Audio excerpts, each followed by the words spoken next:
जी अस्सलाम वालेकुम। आज का टॉपिक है मसल डिसऑर्डर, जिसमें हम कुछ डिजीज़ देखेंगे जो कि मसल लेवल पर आपको नज़र आती हैं। जैसे कि चार हमारी बुक के अंदर डिजीज़ का नाम है। एक मसल फटीक, एक मसल टैटनी, और एक है मसल क्रैम्प, और एक है टैटनेस।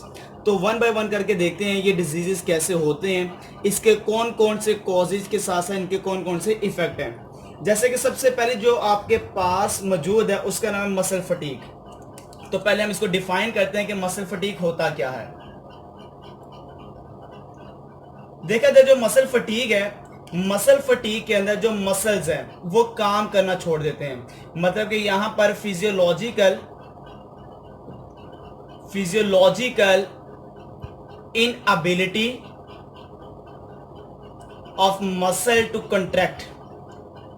तो जो मसल है उसका कॉन्ट्रैक्ट ना होना, फिजियोलॉजिकल, हम इसको नाम देते हैं, they are called muscle fatigue. Basically muscle fatigue कब कोज होती है? मसल फटीक कब होती है? मसल फटीक उस वक्त होती है जब एटीपी की कमी हो जाती है हमारी बॉडी के अंदर। तो मसल लेवल पर जब एटीपी की कमी होती है तो उस वक्त मसल फटीक होती है। क्योंकि जब एटीपी नहीं होती तो जो क्रॉस ब्रिज है वो आपस में सेपरेट नहीं होता, वो डी अटैच नहीं होता, और डी अटैच ना होने की वजह से फिजियोलॉजिकली मसल जोन्स है वो कॉन्ट्रैक्ट नहीं हो पाता, और जब वो कॉन्ट्रैक्ट नहीं होता तो मसल फटीग हो जाती है। दूसरी वजह अक्यूमुलेशन होना लैक्टिक एसिड की।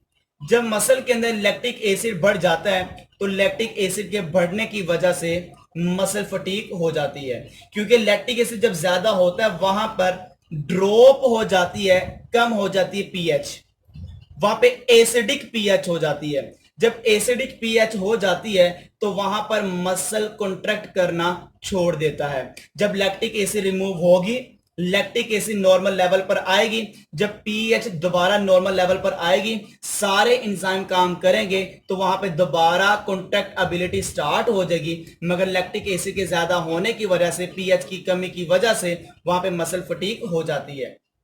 इसका जो इफेक्ट है, इफेक्ट जब फटीग होगी तो एक्किस स्टार्ट हो जाएगी। एक्किस, एक्किस का मतलब पेन। तो मसल के अंदर पेन स्टार्ट हो जाती है जब मसल फटीग होती है, और मसल फटीग की मेन वजह एटीपी की कमी है और लैक्टिक एसिड की अक्यूमुलेशन है, और जिस वजह से वहां पे पीएच की कमी आ जाती है। मसल टैटनी के अंदर ट्विचिंग और कन्वोल्यूशन होता है। ट्विचिंग और कन्वल्शन होता है। अब ट्विचिंग और कन्वल्शन का मतलब है लगातार मसल का कॉन्ट्रैक्ट होना, लगातार मसल का ट्विच होना। ये मसल टैटनी में आपको नजर आता है। ये लगातार जो मसल का कॉन्ट्रैक्ट होना है ये बेसिकली मसल के फाइबर्स लेवल पर होता है। मसल के फाइबर्स लेवल के ऊपर ये आपको मसल टैटनी नजर आती है। ये उस वक्त होती है जब कैल्शियम की लेवल कम हो जाता है हमारे मसल के अंदर। जब हाइपोकैल्सीमिया, हाइपोकैल्सीमिया के वक्त आपको नजर आती है मसल टैटनी।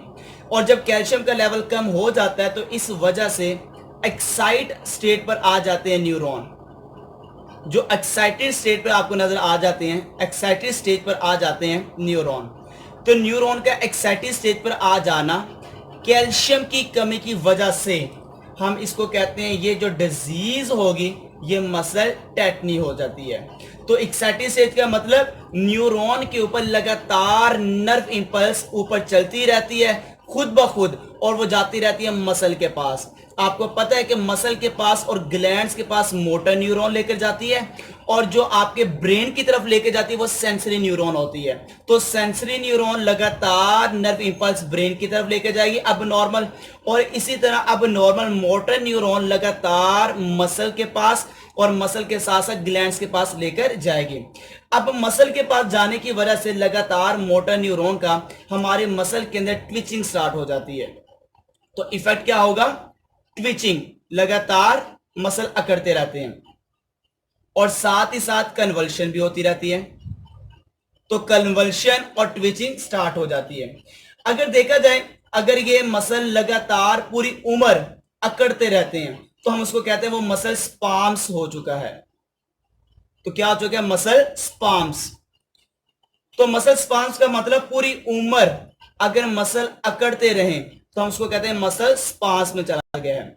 अब वो मसल आपको पता है लेरेंस का भी हो सकता है, वो मसल चेस्ट का भी हो सकता है, वो मसल आपकी नेक का भी हो सकता है। मतलब कि पूरी उम्र मसल का अकड़ते रहना हम उसको कहते हैं मसल स्पाम्स। और ये उस वक्त हो जाता है जब आपके जिस्म के अंदर एक डिजीज हो जाए, उसका नाम मसल टेटनी। और ये होने की वजह क्या है, जब कैल्शियम लेवल आपके मसल के अंदर ड्रॉप करता है तो ये आपको प्रॉब्लम्स फेस करना पड़ती है। अब है मसल क्रैम्प। मसल क्रैम्प के अंदर देखा जाए ये टेक्निक कॉन्ट्रैक्शन है, technique contraction of entire muscle. ये पूरे मसल का कॉन्ट्रैक्ट होना, जैसे मैंने यहां बताया ये मसल फाइबर लेवल पर आपको नजर आता है, ये पूरे मसल का कॉन्ट्रैक्ट होना ये मसल क्रैम्प कहलाता है। इसको कहा जाता है कि मेरे बाजू के अंदर अकड़ाव पड़ गया या मेरी कमर में अकड़ाव पड़ गया। वो जो खिंचाव होता है एकदम बाजू के अंदर या आपकी कमर के अंदर या टांग के अंदर जो पड़ जाता है वो क्रैम्प होता है, ठीक है। तो ये टेक्निक कॉन्ट्रैक्शन होता है ऑफ एंटायर मसल्स। बेसिकली ये पूरे मसल का एकदम कॉन्ट्रैक्ट हो जाना ये कब होता है, ये उस वक्त होता है जब आपकी बॉडी के अंदर ग्लूकोज का लेवल कम हो जाए, आपके मसल के अंदर ग्लूकोज का लेवल ड्रॉप हो जाए। मतलब कि ये हाइपोग्लाइसीमिया, जब हाइपोग्लाइसीमिया हो जाती है, हाइपोग्लाइसीमिया, उस वक्त आपको नजर आता है आपकी मसल के ऊपर मसल का क्रैम्प का पड़ना।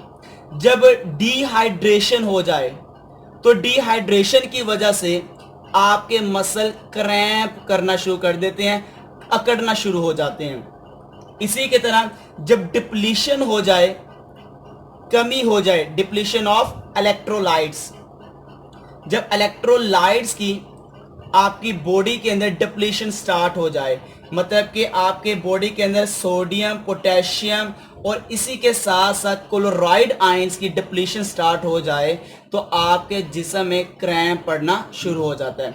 और क्रैम्प कहाँ पड़ते हैं, मसल लेवल के ऊपर पड़ते हैं और वो पूरे के पूरे मसल का अकड़ जाना ये मसल क्रैम्प कहलाता है।